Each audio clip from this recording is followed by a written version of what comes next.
Hi, I'm a higher ed CMO and I have a confession to make. I think that strategic enrollment planning is one of the most important times that marketers and enrollment management professionals can work together to help shape how an institution is going to move forward for the next 5, 10, 15, even longer number of years. And so I hope you enjoy this conversation that I have with Alejandra talking about this important topic.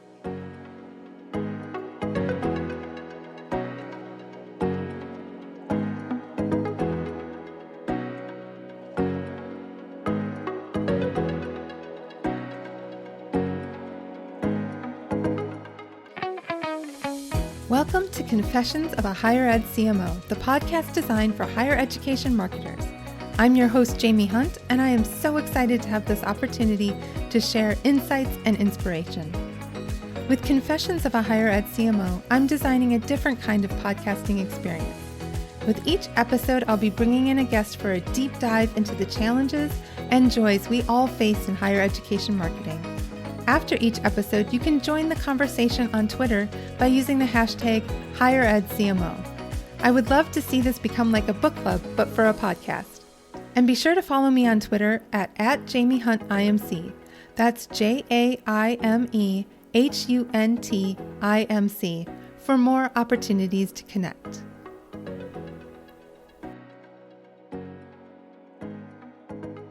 I am absolutely thrilled to be here with Sosa Pieroni. Hey, Ali, how are you? I'm great, Jaime. How are you doing?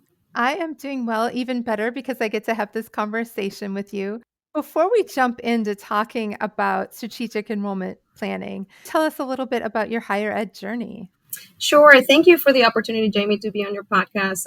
I've been hooked ever since I found you, just because the content that you bring is so rich and helpful. Like many of us, I never thought that I would go into this type of work, but I had my beginnings in admissions. So right out of my alma mater, I was a business major. I was looking to do my MBA at the time because I thought I would go corporate right off the bat. And I got approached by the admissions office, and I ended up joining the admissions office as a graduate assistant. And then from there, I just moved up through the ranks. I went from Tiffin University to Florida Southern College, where I was an associate director. Then I went to Mercer University, took my first director's gig, went over to Walsh University, then Stetson University, basically worked my way up from the admissions side of the house all the way up to VP of Enrollment Management. And when I was at Stetson, I got a call from Ruffalo Noel Levitz. And that's where my little story changes a little bit, because I decided to go on the corporate side of higher education. So when I first started with Ruffalo Noel Levitz, I was a product manager, and I was managing our entire product suite of financial aid services and student success services. So my job was to basically come up with new solutions for the higher education market. Wow. And so work with many leaders on campus to understand their needs and how we could bring about solutions to solve for the problems that they had. So I did that for about 4 years, and then I went more so on the consulting side of things at RNL. So did a lot around strategic enrollment planning, enrollment management, best practices, admissions, student success, financial aid. I did a lot of enrollment assessments of the entire institution to help campus leadership identify issues and opportunities that they would have to streamline their entire enrollment operations. And so I spent about 6 years with Ruffalo Noel Levitz, and through a consulting engagement that I had here at Georgia Southern University that I never thought would end up on me actually coming on board and taking on this role as the executive vice president here. We had the conversation. I was going through the exit briefing, and about a month later, I'm talking to the president, Dr. Camarero, about taking the job here. And so now, starting April 1, I'm leading enrollment management, marketing, and student success for the institution. That is a tremendous portfolio of things. That is amazing. I've been all over the place. Let's just say that, Jaime. I mean, when I think about, marketing and enrollment management and student success, like those are all huge jobs. You must be managing teams that are are they AVPs, VPs that report up through you? Yes, definitely. Yes, I do have, the full division is a little bit over 300. Wow. So that gives you a sense of, how big the division is. And yes, I do have a VP of enrollment that then has AVPs right underneath. Our enrollment team is about 140 strong or so.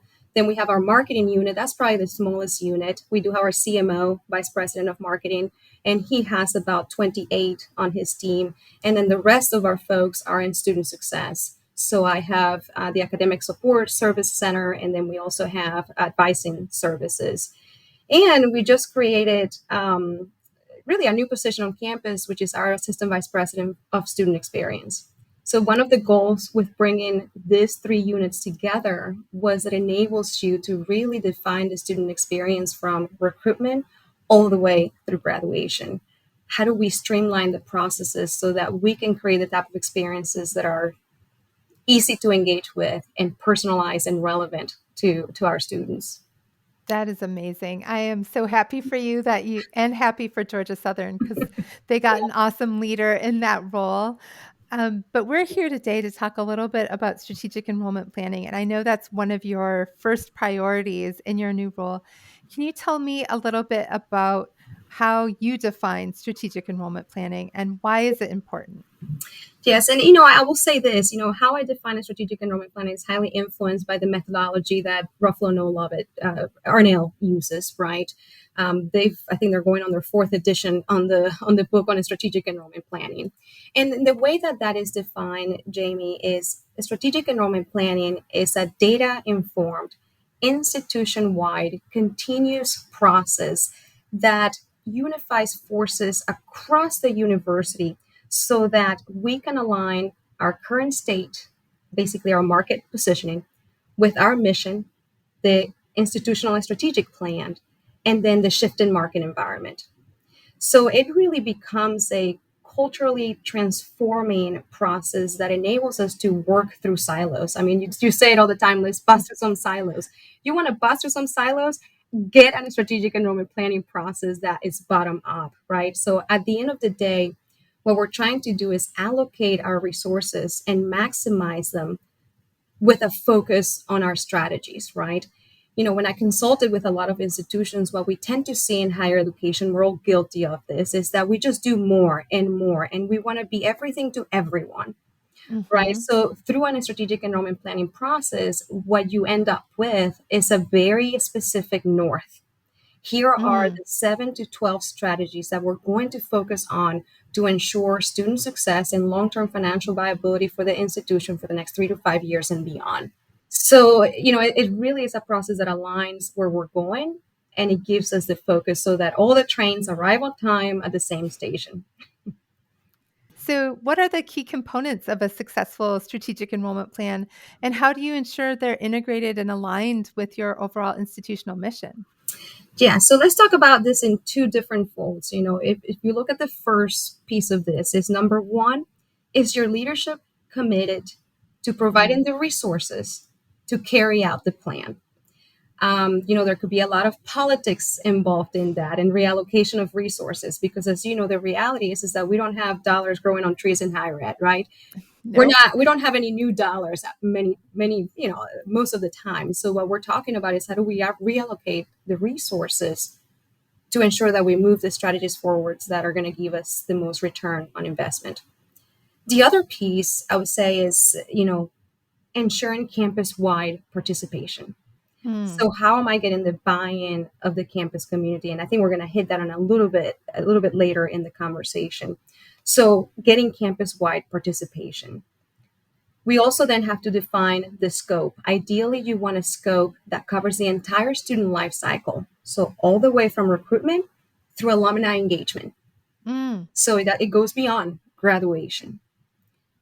And then you also want to ensure that the plan is not just co-curricular in what we do in enrollment, but it's really curricular. So it should be curricular and co-curricular because our product, we're talking marketing terms, is the academic programs that we offer, right? So that has to be a main component of that plan. Now, when you look at the process, there's really 4 phases to this process. So phase 1 is your situational analysis. That's when you're understanding your current market positioning.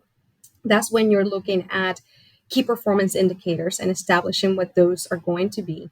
And then you're also looking at the organizational structure. How are you going to organize your campus around this process? Then you have phase two. Now, phase two is this is where it gets fun. This is the ideation piece. This is when people can go and start bringing forth strategies and initiatives that will enable us to grow enrollment. Now, remember that when we're looking at a strategic enrollment planning process, it's not just about moving up and down on the demand curve for the institution, but really it should be about moving the demand curve out, right? Mm. It's about looking at, what programs can we bring to new markets, or in which new markets can we bring the programs that already exist. And it's also on how do we increase our market share in our market with the programs that we already have. And then you have, of course, diversification, which is probably the riskiest one, which is new programs into new markets.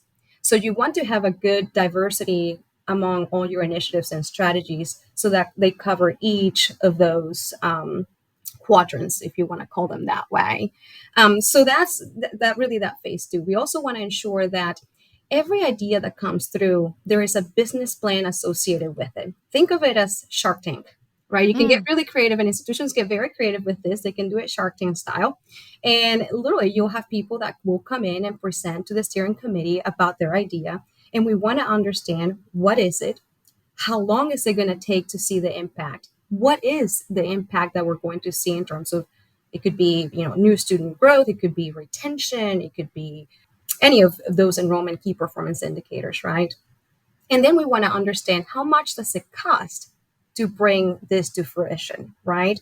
You'll have initiatives that are short term, and then you'll have initiatives that are long term, right? If you're looking at a new program, for example, that needs to get through board approval, well, that's a 2-year process, right?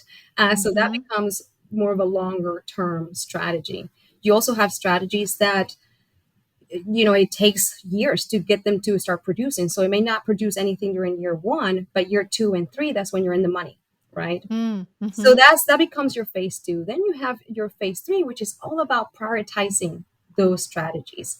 So prioritizing based on fit to the mission, the cost, the campus readiness, because you could have a great strategy, but the campus is not quite ready culturally for the particular initiative.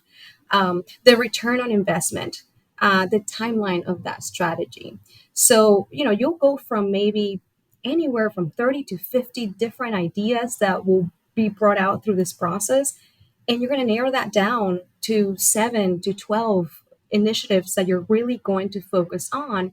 And based on those, then you set goals. See, a lot of people think, oh, no, the goal is to get here. Now get me a plan. Well, no, the planning process will really inform what the goals should be. Because as we're going through that situational analysis phase, it's understanding market capacity, right? It's understanding demand for what you may offer. Because there could be a demand for a program, but they may not see our institution as the right fit for them. So it's understanding those things and then really getting down to where you prioritize those initiatives and you see what those could actually provide you, then to set the goals that you should have. As we go back to the key components, it's really the 4 phases, but having that commitment, ensuring you have the right scope, and ensuring that you are covering curricular and co-curricular offerings that the university has for the students. Hey all, I hope you're enjoying this episode of Confessions of a Higher Ed CMO. I want to take a moment to thank my friends at MindPower who are making Season 2 of this Enrollify podcast possible. MindPower is a full-service marketing and branding firm celebrating nearly 30 years of needle-moving, thought-provoking, research-fueled creative and strategy. MindPower is woman-founded and owned, WBENC certified, nationally recognized, and serves the social sector, higher education, healthcare, nonprofits, and more. The MindPower team is made up of strategists, storytellers, and experienced creators. From market research to brand campaigns to recruitment to fundraising, the agency exists to empower clients, amplify brands, and help institutions find a strategic way forward. You can learn more about their work in the world by heading on over to MindPower Inc. That's MindPowerinc.com. And be sure to tell the crew that Jaime sent you their way. So this does not sound like something that gets done in a week. It sounds like an extensive process. How long do the phases take to work through? Thank you for that question, because yes, when you're doing a campus-wide, culturally transformative type of process that unifies forces, right? No, you don't get this done in a week, right? So this is not a recruitment plan or a retention plan. Because of the institution-wide nature of this planning process, you're looking anywhere between, it could be 8 to 12 months. Here at Georgia Southern, because we already have a lot of phase one done, I could see us getting done in 7 to 8. So we're going to be able to do it probably faster, but it's because we've already done a lot of the phase one of the plan already. But it's, if the worst thing you can do is rush through this process, because then you'll miss the cultural aspect of it, which is the most important as you're trying to advance any initiatives for the institution. So we touched briefly on buy-in a few minutes ago, but I did want to explore that because this is a big project and it can't be just you doing it or just your staff doing this. So how do you get the buy-in from across the institution to assist with and take ownership of a plan like this? Thank you for asking that, because I feel that is the key of a successful strategic enrollment planning process. So let me give you an example here at Georgia Southern, so that, I think it's easier to talk through live, real examples. So what we're going to do here at the institution, number one, I am partnering with our provost. So this is not Allie's plan or enrollment's plan. This is our plan, and I'm partnering with the provost, which means faculty and staff are coming together to deliver this plan. Now we're going to organize ourselves in a 3-tier system, most likely. So we will have the president and cabinet. Then we're going to have a steering committee, and then we're going to have working groups. So when it's all said and done, we'll probably have anywhere between 60 to 70 people, right? 60 to 70 people. And just to give our listeners some context, if you're not familiar with Georgia Southern, we serve about 26,000 students. We are in Southeast Georgia. We employ over 3,000 faculty and staff and have an economic impact of about $1 billion. So that gives you a sense of the institution. So when we get to this planning process, we're going to have, like I said, 60 or 70 people. Now let's talk about those groups in the steering committee and how those are formed, because I think that's important. The working groups, what you want to do is focus on the different areas, right? So you'll have marketing and recruitment. You'll have a research, because we're an R2 institution. You'll have academic programs, and we may split that one into undergraduate and graduate programs, depending. Then we'll have a finance and financial committee, or a working group. I don't like calling them committees because it's a lot of work that these people are going to have to do. And then we have also a student success group. And what you're looking for, Jaime, is diversity in how you build those working groups. You usually want no more than 12 people. 8 to 10 is ideal. And you want, number one, faculty participation across the board on all those working groups. And what you want to find is affinity. So for example, for the marketing and recruitment, I may want to bring in a marketing faculty, right? Because they have that knowledge already. They're doing research in the area. For my student success, I may bring in a sociology or psychology professor. For my finance and financials, I may bring a finance professor. So you can see where I'm trying to align so they have affinity to these groups and can contribute. Then we want staff, right? We want to ensure that we're going deep into the organization and horizontally. So this is where you bust the silos, right? So what we're trying to do there is ensure that we have diversity. So we want fresh perspectives. We want institutional knowledge. We want early adopters. We want influencers, sometimes good or bad, right? You want a little bit of both. Right. Carry all of the people that may be necessarily not with the advancement of the plan. They'll bring those people along because now they're a part of it. So we'll have the working groups. Then each of the working groups leaders then will be a part of the steering committee. Okay. So that steering committee usually becomes around 12, because you do want to add, your chief of diversity, for example. You want to add your IR person to that steering committee. You want to add your chief business officer to that committee. Obviously, you'll have the head of enrollment. The provosts are also part of the steering committee. So some of those may repeat So you'll end up with 8 to 12 steering committee members. Um, and also remember, all of this is supported by IT, IR, because this working groups are Mm-hmm. going to need support from those teams in order to come up, get access to the data, do the market Mm-hmm. research, and all of those pieces. And then that steering committee reports up to the president and the cabinet, where the final decisions, the final approvals will be made. So, do you outsource any of this? Do you outsource any of the market research or any aspects of the development of the plan, or is this all fully an in-house solution that you're building? So I've seen it done both ways, Jamie. So I've seen it where the institution will take it on themselves, or where you hire a consultant to guide you through the process. My preference is, and to be honest, at Georgia Southern, I know this process. I could do this process, but I'm still choosing to bring in a consultant to guide us. Why? Because I need to ensure the neutrality of the process. Um, it's funny because Dr. Marrero, our president, was asking me, well, Ali, we hired you, you do it. And I was like, I have a dog in the fight now. Mm-hmm. And Yeah. that means I may be biased because I have Mm-hmm. a dog in the fight. So we need a neutral party to drive us through this and keep us on task along the way. So I highly recommend that you engage with someone to guide you through this process. Yeah, I feel that way about a lot of things in higher ed marketing too.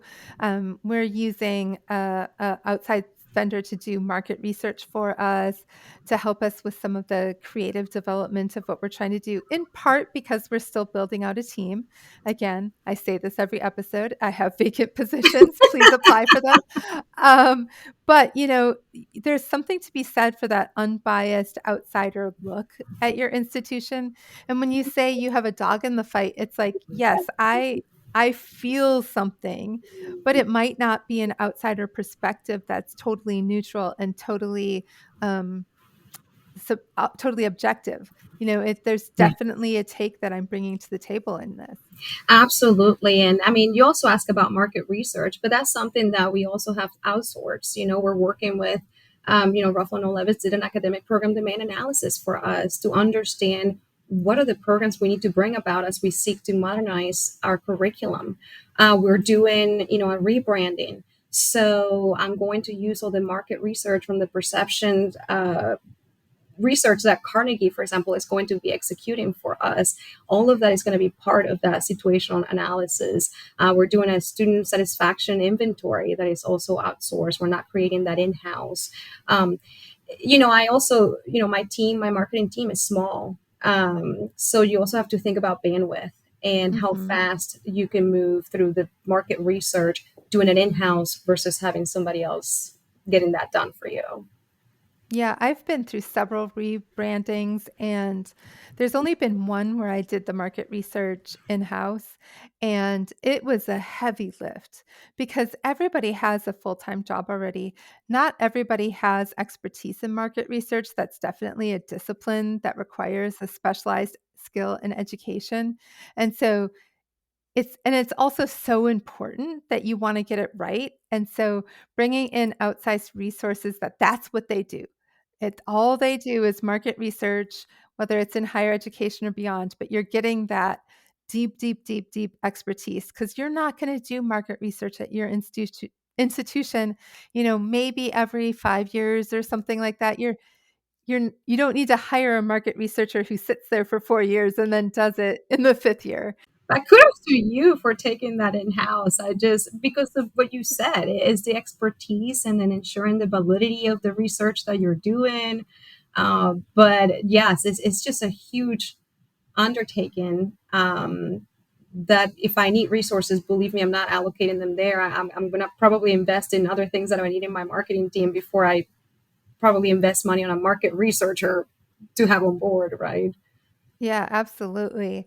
So, as you're going through this process in these phases, how are you balancing sort of the short term goals that you still have to enroll the class, you still have to retain students, you still have to engage them with the long term vision that you're trying to build? Yes, here at Georgia Southern, what we're going to do, we have retention plans in place, we have recruitment plans in place. So we will continue to execute on those plans as we go through this process. I mean, Jamie, we're taking on quite a bit. I mean, we're going to be going through the strategic enrollment planning process starting in the fall. We're doing the rebranding starting now. We're also redoing our website. So there's a lot going on. But the goal is, we have excellent basics here. I mean, we do have our best practices pretty much in place. So we will continue to execute on that. Also, as you think about the plan, when you're creating this plan, you want a good mix of long term versus short term, right? Like, how do I ensure, the first 1, 2, 3 years versus the fifth year, right? So you want to ensure that as you're prioritizing, you have a good mix of long term versus the short term. The other piece of this is as you go through this planning process, a lot of initiatives are going to emerge that you're just going to say, this is a no brainer. Little resources will have to be invested in this, and we have the ability to execute now. So we're going to go ahead and just do that. And this is why the process takes 9 months, right? Because we're trying to execute on what we need to do to get the class for 24, what we're Right. thinking of 25 and beyond. But it's a matter of making sure that you have. This is why I say don't go on the same 10 people that you usually go to for everything, because you don't want to tap out on your resources. So you want a diversified involvement on the plan, and then ensuring that you can still execute on your current strategies. So where does marketing fit into all of this? I know we've talked a little bit about market research, but when you actually have the plan built out, where does marketing play a role in the execution of that plan? Well, it depends on the initiatives, right? As you could imagine, I mean, marketing is the revenue driver for everything we do at the institution, whether it's enrollment, whether it's research funding, whether it's endowment and development, right? So their role in all of this, other than obviously there is that the initial situational phase, which they play a very big role in, that's market positioning analysis, is on executing the strategies. So they will be part of the action plans. So they will be part of those committees that get assigned to initiative number 1 versus initiative number 2.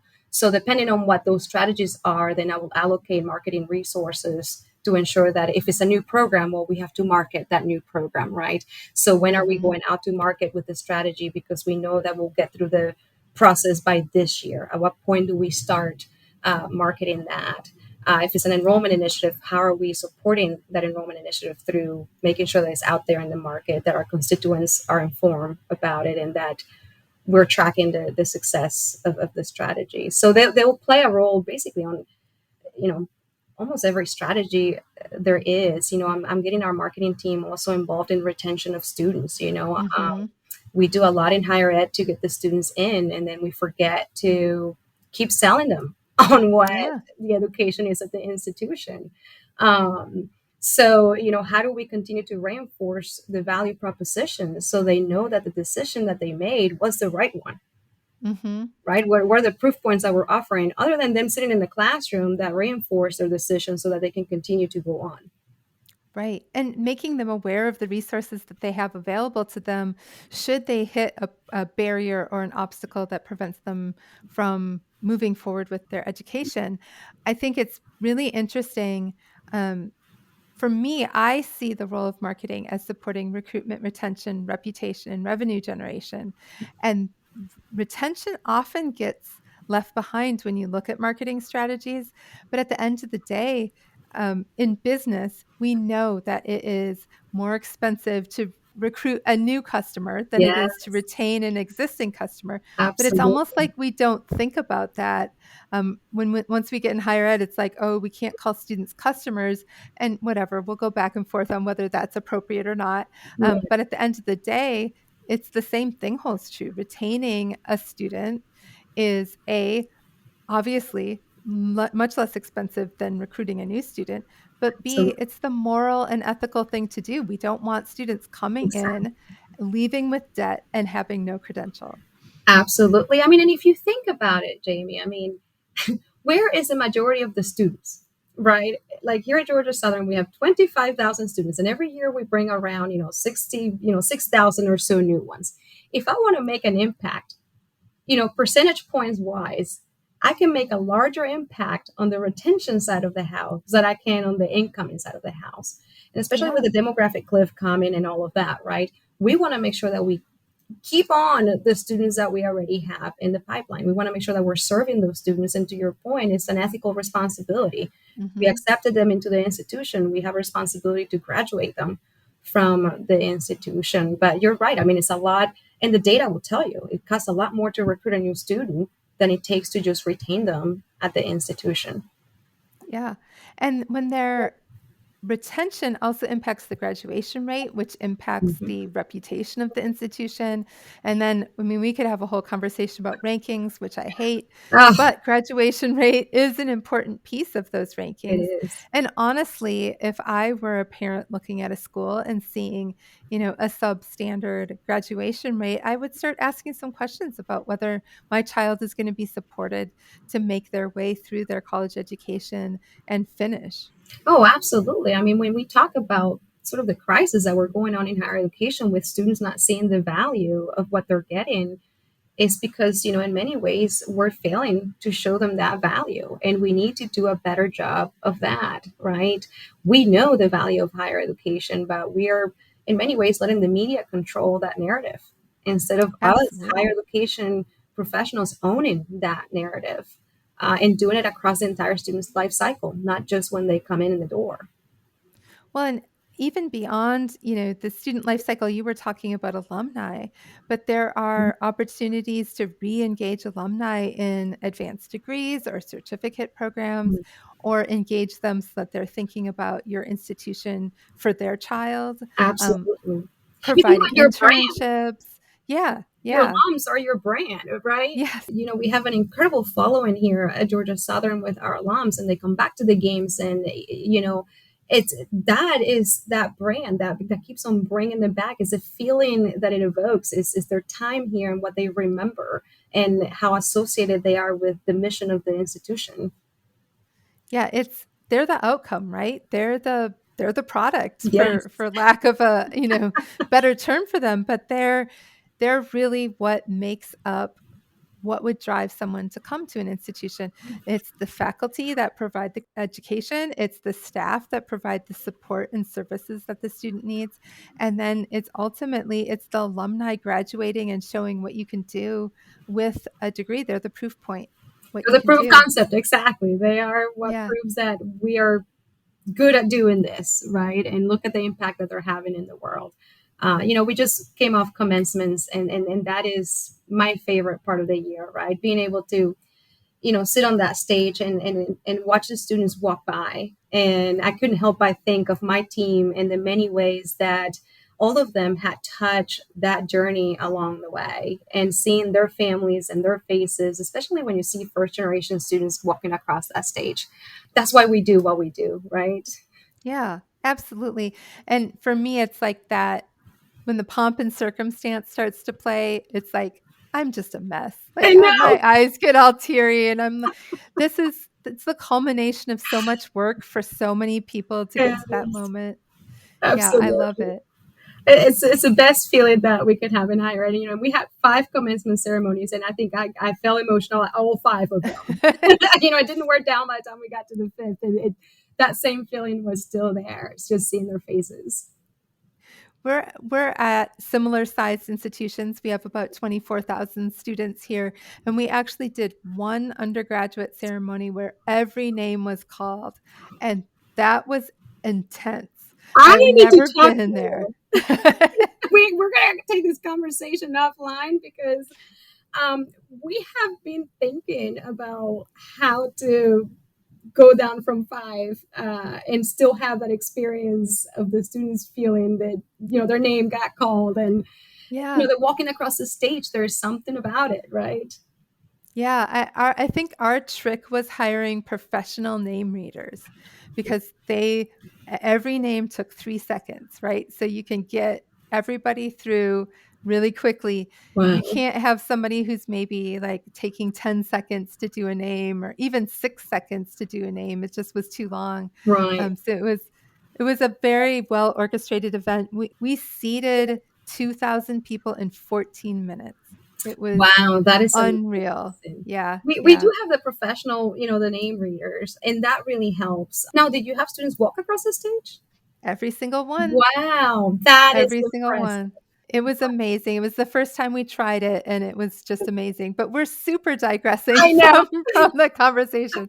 Um, but so when you think about your strategic enrollment plan, how do you measure if it's working? I mean, is it something that you're going back to periodically to seeing if the bids that you made or the plays that you made worked? Or you're talking about this as a long-term plan. How do you evaluate it?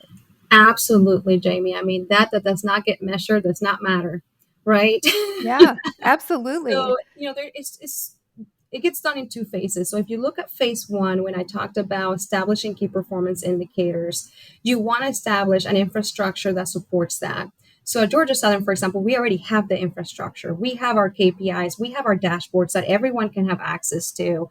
So we're able to follow that progress. We also have 90-day action plans that we follow. So every 90 days, what are the goals for the next 90 days? And then we measure, okay, did we accomplish everything on the 90 days?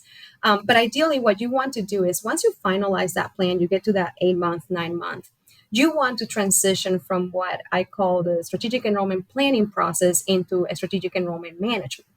So Mm, that steering committee may get some new members, some members may come off, but they become your SEP council. And so that SEP council, their responsibility is to hold the action plan leaders accountable for the strategies moving forward.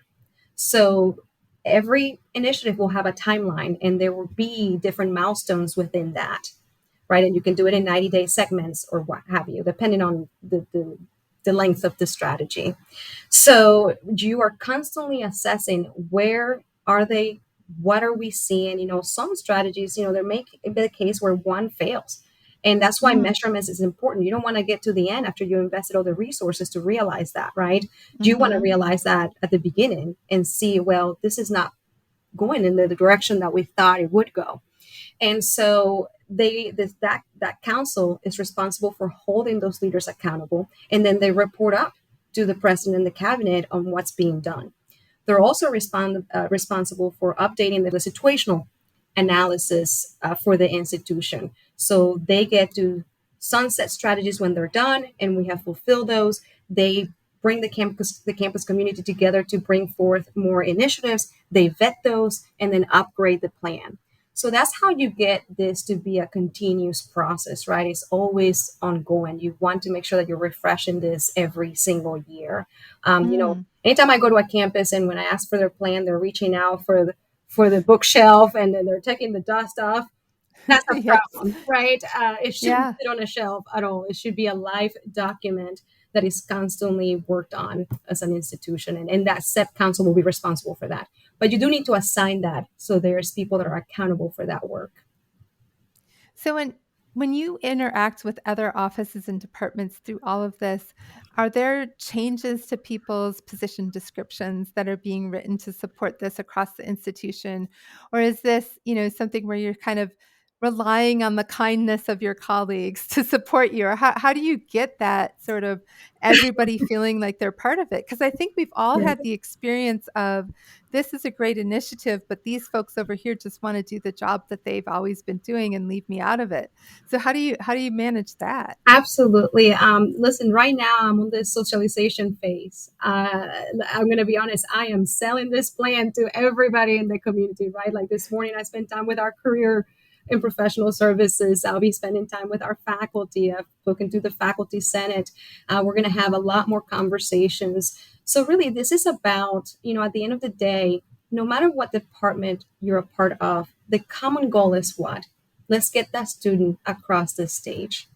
And Mhm. so what you will find is that, people are passionate about that. We're all in higher ed because of that.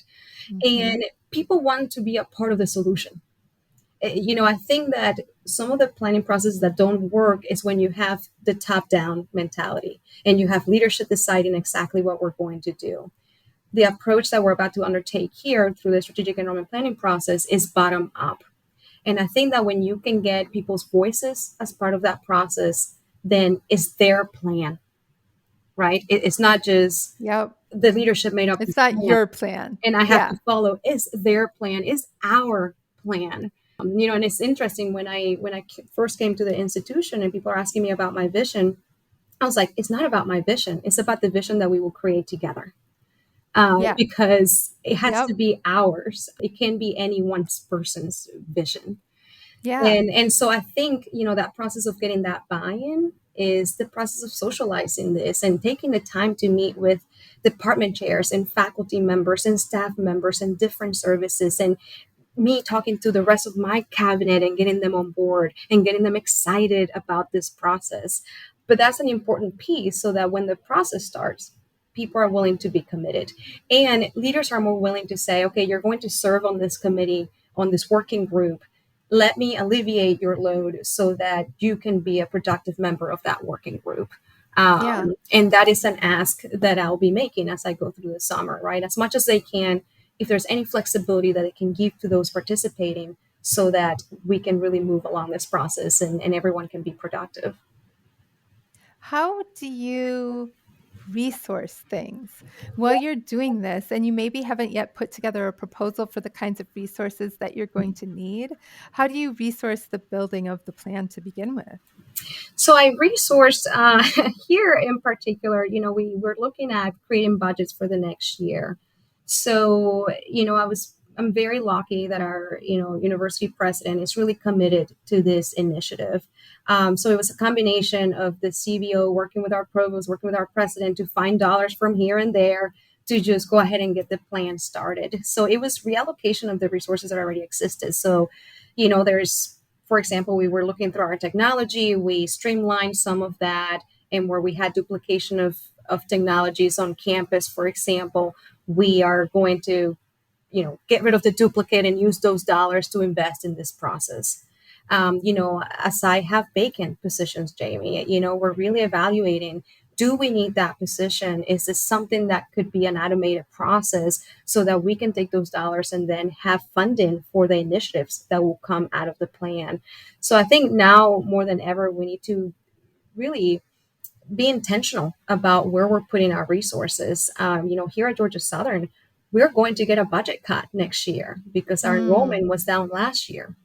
And so that means I don't get the same level of funding that I was getting from the state. That means that I'm going to have to come up with, all this thousands and thousands of dollars that I won't have in my budget next year.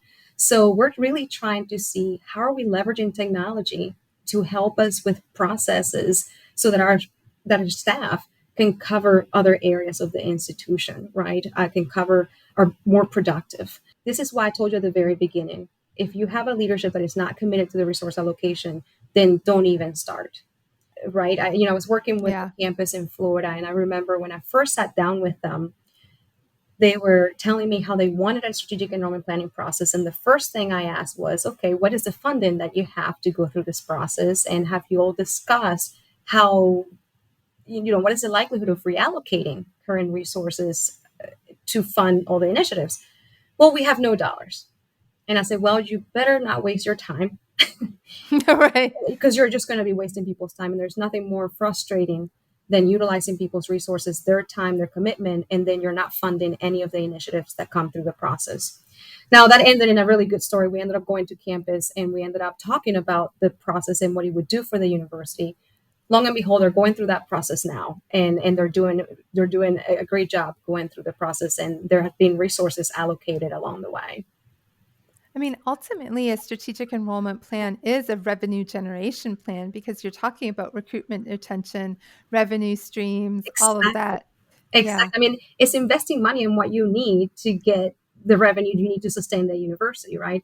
What it right. what it gives you, Jamie, is like I said, that north. It is being focused because sometimes we take on 40 things, we take on 20 things, and it's just too much. So what we end up doing is that we spread ourselves very thin. If you're taking $1 million and you're spreading out over 50 programs, you're going to do nothing with that. You're better off saying, what are the 5 programs Mhm. I'm going to focus on? Because I only have $1 million. So I got to focus on where can I have growth Right. and Right. invest in those. So that's what it does. It really enables you to focus and then, align resources make decisions strategically as you move forward, because you know where you're trying to go and you know what you need to execute on.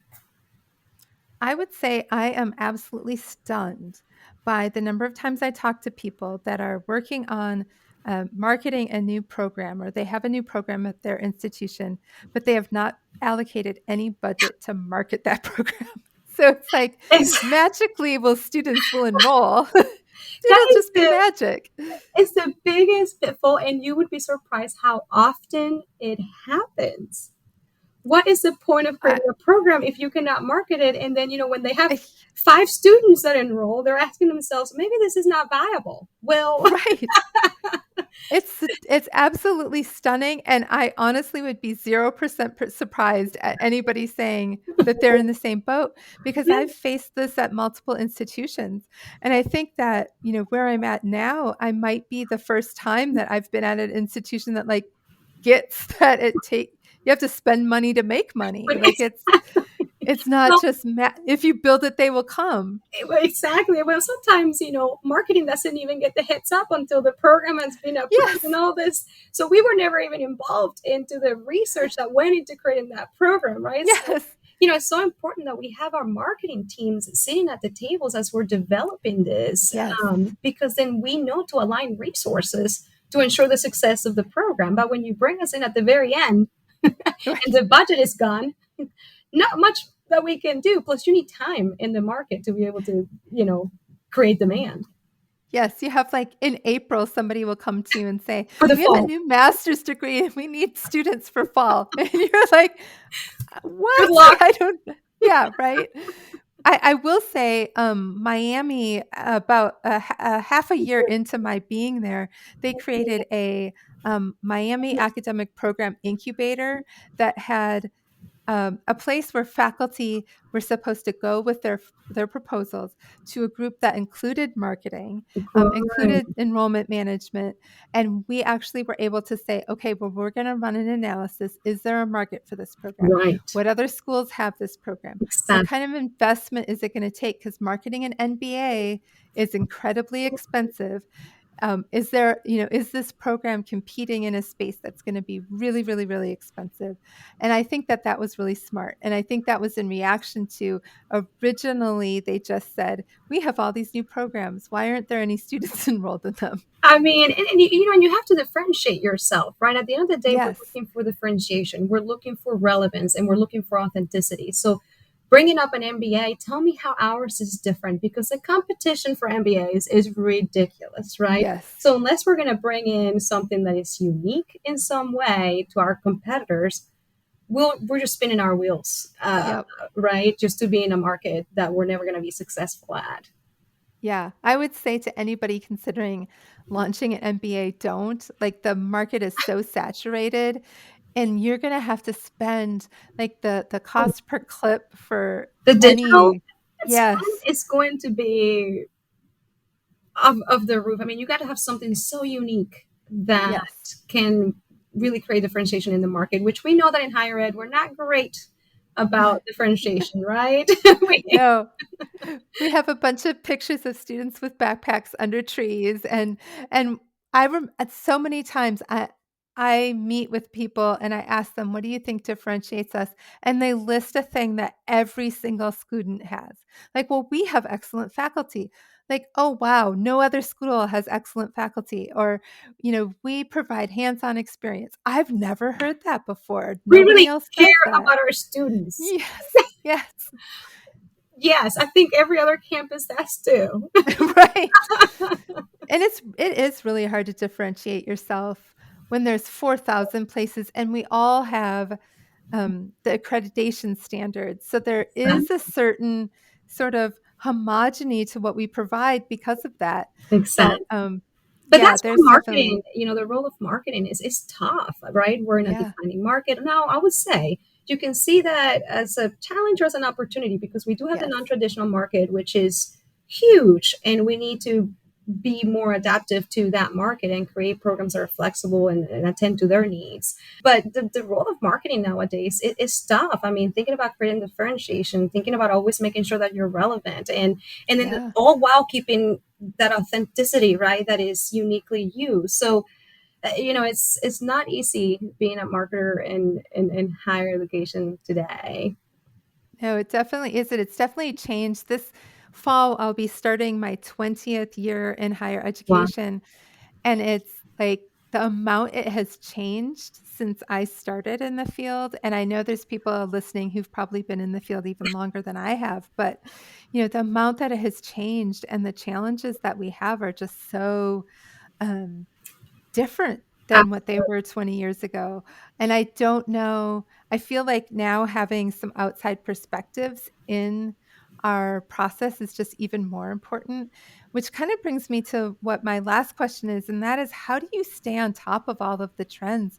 Because you're over three really big areas: marketing, enrollment management, and student success. How do you stay on top of what's going on in all three spaces?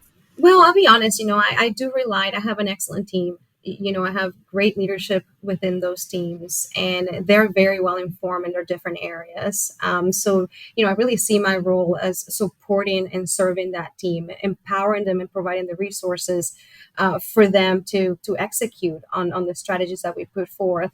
But personally, the Chronicle, Inside Higher Ed, your podcast, as well as many others, I also like looking outside of higher ed, things like Fast Company, just looking for innovative approaches. I mean, looking at Disney, looking at, how do we go about creating experiences, right? We just created a new position with this assistant vice president of student experience, and really looking at how the corporate side has done that, because they do a really great job with customer experiences. Yeah. And we know that we're in the experience economy now. So, I follow also a lot of people like Jeff Gallet and Steve McClure and yourself and, Teresa Flannery and Jenny Pate. I mean, all of those in the industry that I am so thankful for, because they're willing to take their time to bring resources to the rest of us. So I have huge debt to all of those, because it really helps us advance our cause. But it's a lot. It's a lot of reading. It's a lot of podcasts. It's a lot of, multitasking while I'm in the gym and ensuring that I got the podcast on, right? I'm impressed you find time for the gym with the gigantic job that you have. This isn't my confession for this episode, but maybe it should have been. My confession is that I like to bring people on the podcast that I can learn from, so that I can, take those ideas and get them, 4 weeks before I share them with the rest of the world. It's a good strategy. Right. It's my evil plan. Trick you into giving me your wisdom while I interview you. Well, this has been a fantastic conversation. If people are interested in connecting with you, where can they find you? Well, I'm certainly very active on LinkedIn. I haven't been as active in the last 2 months since I took this job, but you can always find me on there. We can always connect on there. You can also reach me on my Georgia Southern email is asosapieroni@georgiasouthern.edu. And Jamie, thank you so much once again for the opportunity. It's been an absolute pleasure. It was one of those things that when I start listening to your podcast, I wonder if I'll ever make it to one of those. And here we are chatting with each other. So thank you. Thank you so much for coming on. It has been such a pleasure. When we talked a couple of months ago, I knew I wanted to have you come on and talk about this. I just think that the role that you've taken on is such an interesting one. And I think this conversation will be really helpful to listeners. So listeners, as always, you can find me on Twitter at Jaime Hunt IMC, JaimeHuntIMC, or you can find me on LinkedIn, where I'm spending a lot more time lately. And as always, you know how we're going to end this podcast. Let's go bust some silos.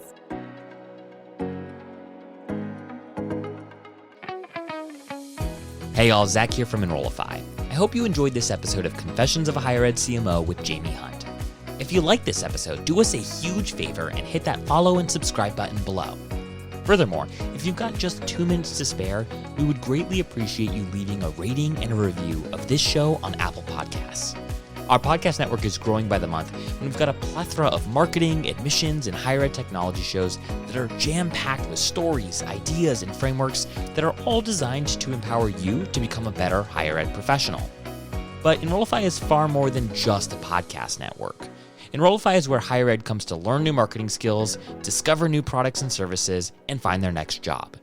We're a growing learning community of 4,000 members, and we'd love to welcome you into the fold. You can access our free blog articles, newsletters, e-courses, and more, or purchase our master course on how to market a university with Terry Flannery at enrollify.org. We look forward to meeting you soon and welcoming you into the community. Again, you can subscribe for free at enrollify.org.